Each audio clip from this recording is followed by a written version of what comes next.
అందరికీ నమస్కారం. ఈరోజు ఓడిసి మండలం Gownipalli ZP high school 2004-2005 batch 10th class friends అందరు కలిసి ఈరోజు మన ఆశ్రమంలో అవ్వాతాతలు పిల్లలు ఉన్నారని తెలుసుకొని వాళ్ళైతే నిత్యావసర సరుకులు అయితే తీసుకొని వచ్చారు. వాళ్ళందరికీ మన ఆశ్రమం తరపు నుంచి పెద్దల తరపు నుంచి మనమైతే కృతజ్ఞతలు తెలియజేసుకుంటున్నాం. వాళ్ళు ఎందుకు తీసుకురావాలనుకున్నారో ఒక 2 మాటలు వాళ్ళ మాటల్లోనే విన్నాం. రీసెంట్గా మేము 2004-2005 బ్యాచ్ ఆత్మీయ సమావేశం నిర్వహించడం జరిగింది. అక్కడ సమ్ అమౌంట్ ఎంతో కొంచెం మిగిలింది. దాన్ని ఎలా ఖర్చు పెట్టాలో ఏమో తెలియలేదు.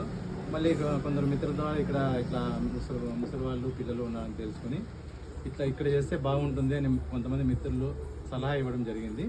దానివల్ల ఏదో మాకు తోచిన సాయం. మీ 10th బ్యాచ్ అందరికీ మా ఆశ్రమం తరపు నుంచి, పెద్దల తరపు నుంచి, పిల్లల తరపు నుంచి కృతజ్ఞతలు తెలియజేస్తాం. అలాగే మీ కుటుంబ సభ్యులందరూ ఆయుర ఆరోగ్యాలతో, అష్టైశ్వర్యాలతో, సుఖ సంతోషాలతో ఉండాలని ఆ భగవంతుని మనస్ఫూర్తిగా ప్రార్థిస్తున్నాం.